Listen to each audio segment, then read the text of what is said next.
नमस्कार दोस्तों, आज हम बात करने वाले हैं शिव एक राक्षस से डरकर क्यों भागे थे। इससे पहले अगर आप हमारे चैनल पर नए हैं तो सब्सक्राइब करके लाइक करना ना भूलें और कमेंट में लिखो हर हर महादेव।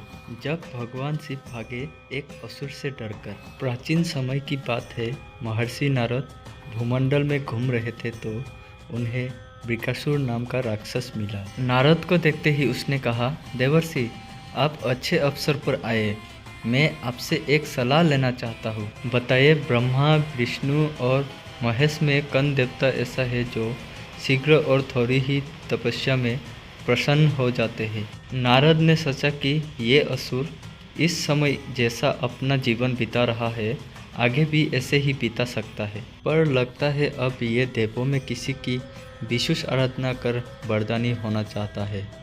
वर पाने के बाद इसकी आसुरी शक्ति बहुत ही प्रबल हो जाएगी, फिर ये ब्राह्मणों, ऋषियों तथा देवों को सताया करेगा।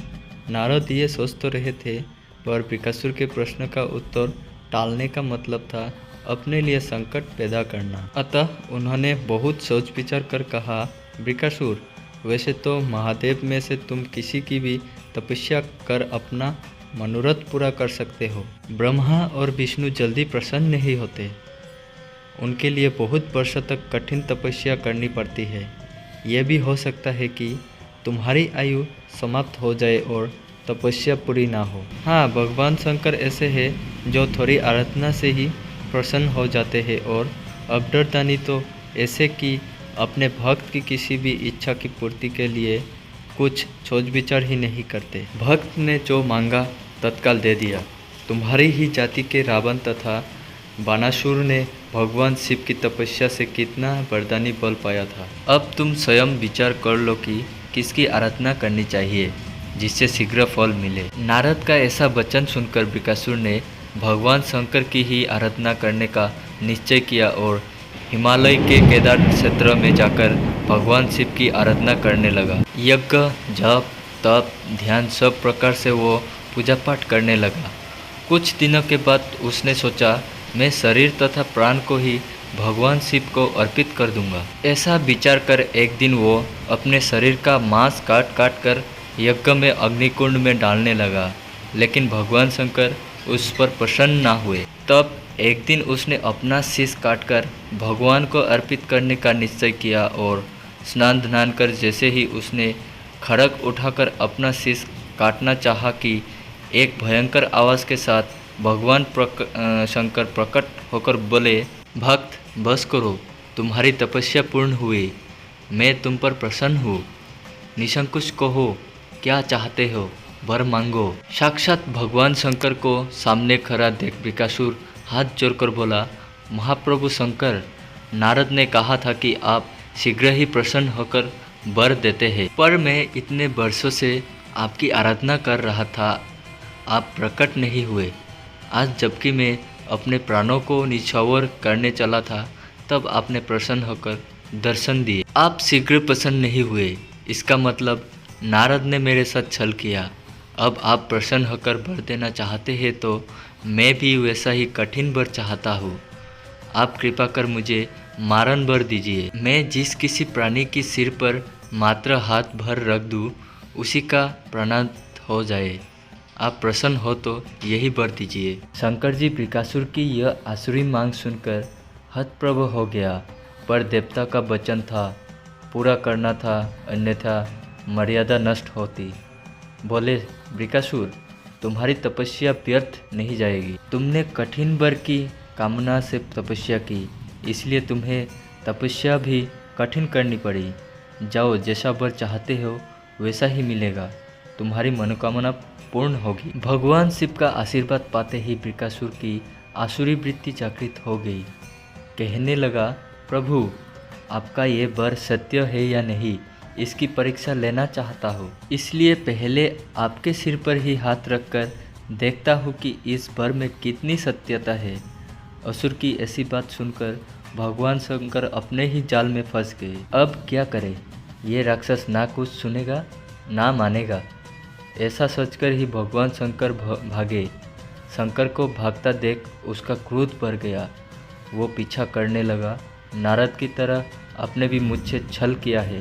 वरदान की परीक्षा से डरकर क्यों भाग रहे हैं? शंकर भूमंडल छोड़कर देवलोक तक भागते रहे और बृकासुर भी आसुरी शक्ति के बल पर उनका पीछा करता रहा। ऋषि मुनि तथा समस्त देवगण असहाय होकर ये देखते रहे, पर करे क्या, कौन उसके सामने पड़े। अंत में भगवान शिव विष्णु लोग पहुँचे और विष्णु को अपनी विपदा सुनाई। विष्णु ने हंसकर कहा, बिना सोचे विचारे वर देने का अब पता चला? खुद ही प्राण बचाते भागते फिर रहे हो, बताओ मैं क्या करूं? आपके वर की सत्यता तो सिद्ध करनी ही होगी, किसका सिर उसके आगे करूं? शिव ने कहा, नारायण, मुझे कोसने से मेरा ये संकट दूर नहीं होगा। कुछ करिए और जल्दी करिए, अन्यथा वो यहाँ भी पहुँच जाएगा। भगवान विष्णु ने युगमया से एक वृद्ध तेजस्वी ब्रह्मचारी का स्वरूप बनाया और उधर चल पड़े जिधर से बृकासुर आ रहा था। बहुत दूर जाने पर उन्हें बृकासुर आता दिखाई दिया। उन्होंने आगे बढ़कर उसे प्रणाम किया और कहा, असुरराज, कहाँ भागे जा रहे हैं? लगता है आप बहुत थक गए हैं, शरीर को विश्राम दीजिए। शरीर से ही सारे कार्य सिद्ध होते हैं, इसलिए उसे अधिक नष्ट मत कीजिए। आप सब प्रकार से समर्थ है, फिर भी मेरे योग्य कोई कार्य हो तो बताइए।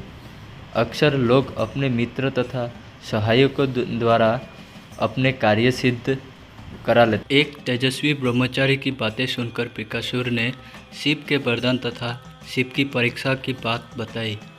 इतना सुनते ही ब्रह्मचारी हंसा, असुरराज, तुम किसके वर की परीक्षा लेना चाहते हो? शिव की, जिसका अपना कोई घर बार नहीं, जो भूतों प्रेतों के साथ घूमता रहता है, वो भोला किसी को क्या वर देगा? वर देने वाले तो दो ही देवता है, एक ब्रह्मा और दूसरा विष्णु। तुम्हें वरदानी होना था तो ब्रह्मा या विष्णु की आराधना करते। शिव के पीछे बेकार दौड़ रहे हो, और देने वाला तो स्वयं इतना शक्तिशाली होता है कि उसके वर का असर खुद उस पर नहीं हो सकता। उन्होंने तो तुम्हें झूठ-मूठ का वर दिया है, तुम्हारी तपस्या व्यर्थ गई। ब्रह्मचारी की बात सुनकर बृकासुर निराश हुआ, उसका मनोबल टूट गया। कहने लगा, मुझे तो देवर्षि नारद ने कहा था कि शिव की आराधना करो, वो प्रसन्न होकर मनचाहा वर दे सकते हैं। ब्रह्मचारी ने कहा, तुम बड़े भले हो, नारद पर विश्वास कर लिया।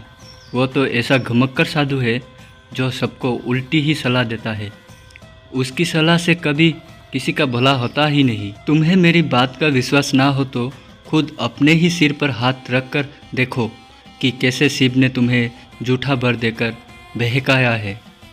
उनकी झूठ की पुल ना खुल जाए इसलिए भाग गए। बृकासुर का मनोबल इतना टूट चुका था कि उसे उस ब्रह्मचारी की बात से विश्वास हो गया कि शिव ने भी उसके साथ छल किया, झूठा वर दिया है। उसका विवेक नष्ट हो गया।